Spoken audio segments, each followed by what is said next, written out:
জাতীয় সংলাপে মধ্যস্থতা করতে চায় জাতিসংঘ, হাসিনা প্রত্যর্পণ নিয়ে আলোচনা হয়নি। সংস্কার নির্বাচনকে অভ্যন্তরীণ ইস্যু মনে করে জাতিসংঘ, রাজনীতিবিদদের মতবিনিময়। দেশ জুড়ে থামছে না যৌন নিপীড়ন, শিশু আছিয়া ধর্ষণ মামলায় মূল আসামির স্বীকারোক্তি।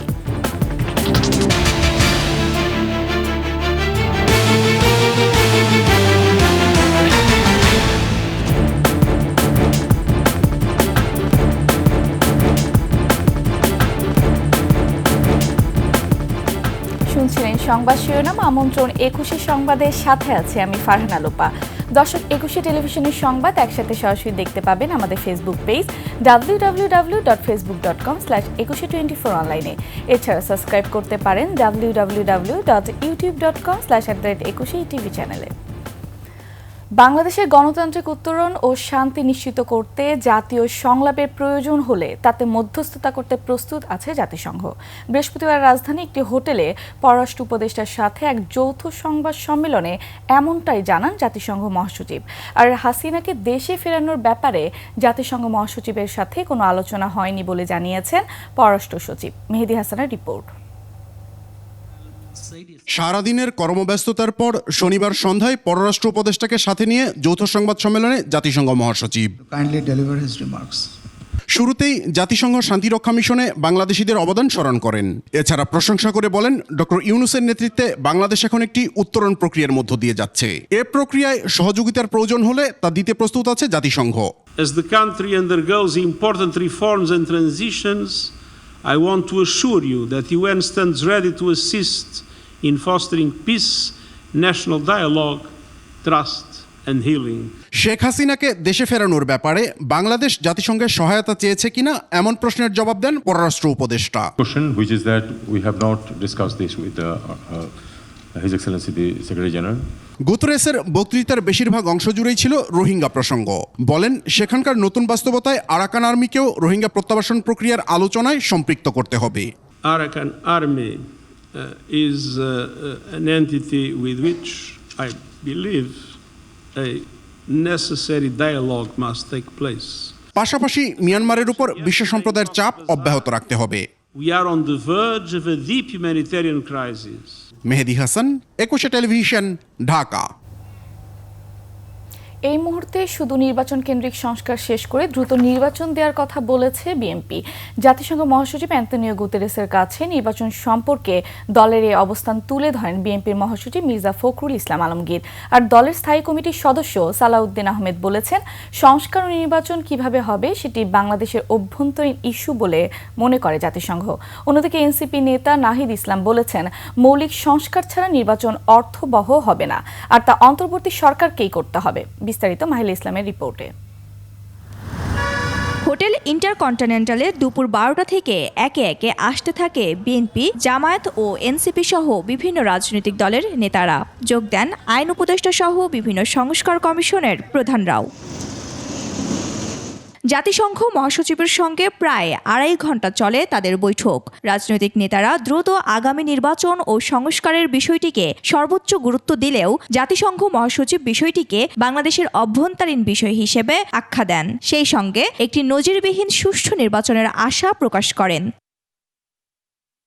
বৈঠক শেষে সাংবাদিকদের সাথে কথা বলেন বিএনপি মহাসচিব মির্জা ফখরুল ইসলাম আলমগীর। জানান, এই মুহূর্তে প্রয়োজন শুধুই নির্বাচন কেন্দ্রিক সংস্কার। আগে বলেছি, সেই সংস্কারটা অবশ্যই করতে হবে, কিন্তু সেই সংস্কারটা যত দ্রুত করা যায়, আমরা যেটা বলেছি, আমরা মূলত যে নির্বাচন কেন্দ্রিক যে বিষয়গুলো আছে সেগুলো করে ফেলা এবং তার দ্রুত ইলেকশন করা এবং একটা পার্লামেন্টের মাধ্যমে বাকি বিষয়গুলোকে আপনার করতে হবে। এটা একটা চলমান প্রক্রিয়া, সেই বিষয়গুলো আমরা বলে এসেছি। দলের স্থায়ী কমিটির সদস্য জানান, নজিরবিহীন নিরপেক্ষ নির্বাচনের মাধ্যমে বাংলাদেশে একটি শক্তিশালী গণতন্ত্র দেখতে চায় জাতিসংঘ।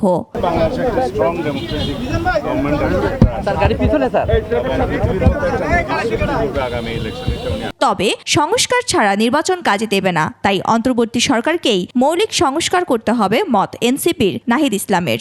মৌলিক সংস্কারের ভিত্তি এই সরকারের সময় তৈরি করতে হবে এবং সকল রাজনৈতিক দল মিলে যে একটা ঐক্যমত পোষণ করতে হবে, যেটা জুলাই সনদের কথা বলা হচ্ছে, সেই জুলাই সনদে স্বাক্ষরের মাধ্যমে আমাদের জনগণের কাছে আমাদের যে কমিটমেন্ট সংস্কারের এবং সংস্কারের যে ধারাবাহিকতা সেটার বাস্তবায়নের জন্য আমরা জুলাই সনদে তার দ্রুত বাস্তবায়নের কথা বলেছি। জামায়াত ইসলামের নেতারা জানান জাতীয় ঐক্যের উপর গুরুত্ব দিয়েছেন তারা। আর বৈঠকে যোগ দেয়া বামপন্থী দলের নেতারা নতুন রাজনৈতিক বন্দোবস্তে কিভাবে ঐক্য গড়ে তোলা সম্ভব সেই বিষয়টি তুলে ধরেন। একটা ফেয়ার নির্বাচনের ব্যাপারে আমরা কথা বলেছি, টেকসই গণতন্ত্রের ব্যাপারে আমরা কথা বলেছি এবং জাতীয় ঐক্যের ব্যাপারে আমরা কথা বলেছি। এই দেশটাকে একটা নতুন রাজনৈতিক বন্দোবস্তে নিতে হবে এবং সেই ক্ষেত্রে সংবিধান সহ যে সংস্কারগুলোর প্রশ্ন আছে, আমরা বলেছি যে আমাদের এই পদ্ধতিটা হওয়া উচিত কনসেনসাস, অর্থাৎ ঐক্যমত্য সমঝোতা এর মধ্য দিয়ে। তবে ফ্যাসিস্ট শেখ হাসিনার মেয়েসহ পরিবারটির এখনও যারা জাতিসংঘে কর্মরত আছেন তাদের অপসারণের দাবিও উঠে আসে এই বৈঠকে। মাহিলা ইসলাম, একুশে টেলিভিশন, ঢাকা। সফররত জাতিসংঘের মহাসচিব অ্যান্তনিও গুতেরেসের সাথে সৌজন্য সাক্ষাৎ করেছেন সেনাবাহিনী প্রধান জেনারেল ওয়াকার উজ্জামান। শনিবার রাজধানী একটি হোটেলে এই সৌজন্য সাক্ষাৎ হয়। বাংলাদেশ সেনাবাহিনীর ভেরিফিকেশন ফেসবুক পেজে এ তথ্য জানানো হয়। সৌহার্দ্যপূর্ণ এই বৈঠকে পারস্পরিক কুশল বিনিময়ের পাশাপাশি জাতিসংঘের মহাসচিব শান্তিরক্ষা মিশনে বাংলাদেশের সশস্ত্র বাহিনীর পেশাদারিত্ব ও দক্ষতার প্রশংসা করেন এবং শান্তিরক্ষাদের গুরুত্বপূর্ণ অবদানের জন্য আন্তরিক কৃতজ্ঞতা প্রকাশ করেন।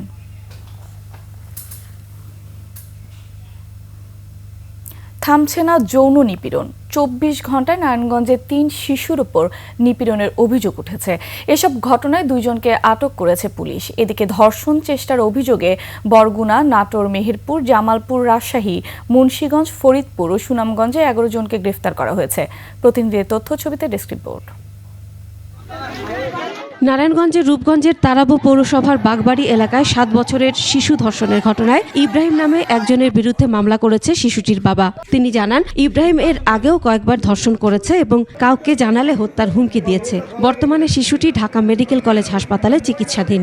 আমি আমার শিশু বাচ্চার উপরে যে এই অসামাজিক কাজ করছে, আমি তার বিচার চাই। পুলিশ জানায় আসামিদের দ্রুত আইনের আওতায় আনা হবে। আমরা জড়িত যে আসামি ইব্রাহিম, তাকে আমরা গতকালকে থেকেই অ্যারেস্টের জন্য সর্বোচ্চ চেষ্টা করতেছি। খুব দ্রুত সময়ের মধ্যে আমরা তাকে অ্যারেস্ট করে আইনের আওতায় আনতে পারব। এদিকে সোনারগাঁয়ে 5 বছরের শিশুকে ধর্ষণ চেষ্টায় অভিযুক্ত মনসুর আলী ও সিদ্ধিরগঞ্জে 8 বছরের শিশুকে ধর্ষণ চেষ্টার অভিযোগে এক দোকানিকে গণপিটুনি দিয়ে পুলিশে দিয়েছে স্থানীয়রা। বরগুনায় পথ শিশুকে ধর্ষণ চেষ্টার পর হাসপাতালে লুকিয়ে রাখার অভিযোগ উঠেছে এক বৃদ্ধের বিরুদ্ধে। ঘটনার 7 দিন পর বরগুনা সদর হাসপাতাল থেকে শিশুটিকে উদ্ধার করা হয়। এ ঘটনায় শিশুটির দেয়া তথ্যে অভিযুক্তকে গ্রেফতার করেছে পুলিশ। দৈহিক বর্ণনা সে দিতে পেরেছে এবং সেটার উপর ভিত্তি করে আমরা সম্ভাব্য 3 জন ব্যক্তিকে নিয়ে আসছি। নাটোরের বড়াই গ্রামে শারীরিক প্রতিবন্ধী কিশোরীকে ধর্ষণের অভিযোগে কামরুল ইসলাম ও মনির হোসেন নামে 2 জনকে গ্রেফতার করা হয়েছে। শুক্রবার রাতে উপজেলার নগর ইউনিয়নের মাসিন্দা গ্রামে এ ঘটনা ঘটে। এ ঘটনায় কিশোরীর বাবা বড়াইগ্রাম থানায় মামলা করেছেন। মেহেরপুরের গাংনীতে মেয়েকে যৌন নির্যাতনের অভিযোগে বাবা আশরাফুল ইসলামকে গ্রেফতার করেছে পুলিশ। এদিকে জামালপুরের 13 বছরের বুদ্ধি প্রতিবন্ধী এক শিশুকে ধর্ষণের অভিযোগ উঠেছে। ভুক্তভোগীর পরিবার জানায়, খেলার সময় প্রতিবেশী লাল মিয়া তাকে শারীরিক নির্যাতন করে। রাজশাহীর তানোরে গৃহবধূকে যৌন নিপীড়নের মামলায় শ্বশুরকে গ্রেফতার করেছে পুলিশ। পরে তাকে আদালতের মাধ্যমে কারাগারে পাঠানো হয়।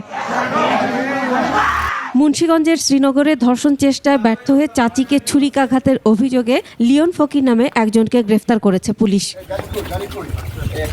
ফরিদপুরের মধুখালীতে 7 বছরের শিশুকে ধর্ষণ চেষ্টার অভিযোগে আল মামুন সোহাগ নামে এক যুবককে আটক করে থানায় সোপর্দ করেছে স্থানীয়রা। এ বিষয়ে থানায় মামলা করেছে শিশুটির বাবা।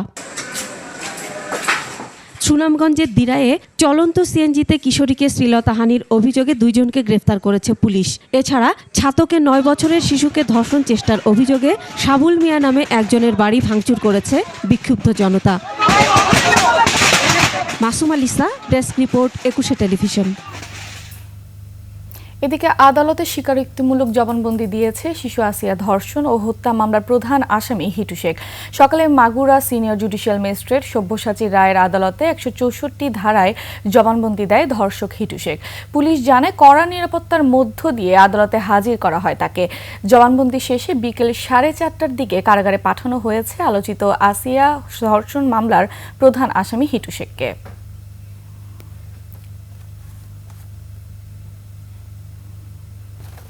প্রবাসী অনলাইন অ্যাক্টিভিস্টদের ডাকে বাংলাদেশের কমিউনিস্ট পার্টির কার্যালয় ঘেরাও কর্মসূচিতে রাজধানীর পল্টন এলাকায় বাড়ানো হয়েছে নিরাপত্তা। এর আগে ধর্ষণের বিচার ও স্বরাষ্ট্র উপদেষ্টার পদত্যাগ দাবিতে কেন্দ্র করে পাল্টাপাল্টি কর্মসূচিতে স্থগিত করা হয় বামপন্থী কয়েকটি সংগঠনের গণমিছিল, তবে সমাবেশ হয়েছে। মানিক শিকদারের রিপোর্ট। শিশু আসিয়া সহ সকল হত্যা ধর্ষণের বিচার ও স্বরাষ্ট্র উপদেষ্টার অপসারণের দাবিতে গণমিছিলের ডাক দেয় বামপন্থী বেশ কয়েকটি সংগঠন। পাল্টা কর্মসূচি হিসেবে সামাজিক মাধ্যমে সিপিবির কার্যালয় ঘেরাওয়ের ডাক দেন এক অনলাইন অ্যাক্টিভিস্ট।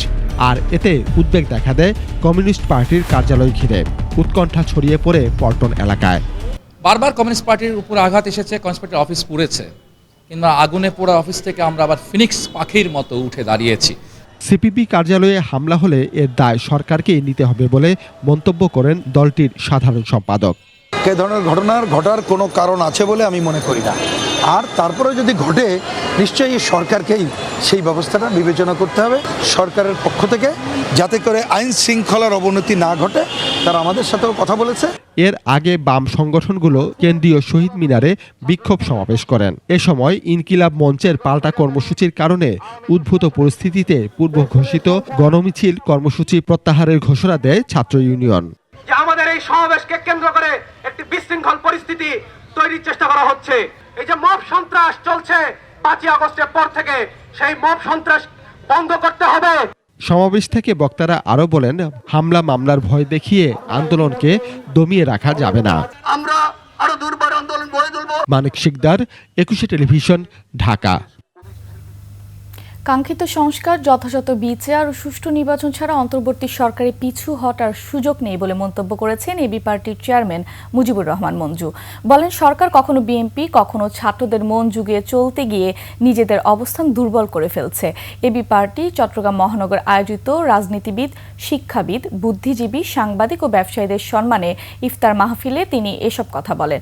মঞ্জু বলেন, এই সরকার যদি তার লক্ষ্য অর্জনে সফল না হয়, তাহলে ভবিষ্যতে সরকারের সাথে সংশ্লিষ্ট সকলকে কঠিন পরিস্থিতির সম্মুখীন হতে হবে। এবার আমরা রমজানে আমরা দেখলাম যে দ্রব্যমূল্য নিয়ে মানুষের কষ্ট আছে, কিন্তু সেই ধরনের কৃত্রিম দ্রব্যমূল্য বৃদ্ধির যে একটা প্রকোপ সেটা নাই। এর দ্বারা দেখা যাচ্ছে যে সরকার যদি আন্তরিক হয় এবং জনগণ যদি সচেতন থাকে, তাহলে আমাদের জীবনযাত্রায় অনেক কিছু আমরা সহজ করে তুলতে পারি। দর্শক, শেষ করছে 21 সংবাদ। যাবার আগে সংবাদ শিরোনামগুলো আরও একবার। জাতীয় সংলাপে মধ্যস্থতা করতে চায় জাতিসংঘ, আলোচনার প্রত্যর্পণ নিয়ে আলোচনা হয়নি। সংস্কার নির্বাচনকে অভ্যন্তরীণ ইস্যু মনে করে জাতিসংঘ, রাজনীতিবিদদের মতবিনিময়। দেশ জুড়ে থামছে না যৌন নিপীড়ন, শিশু আসিয়া ধর্ষণ মামলায় মূল আসামির স্বীকারোক্তি।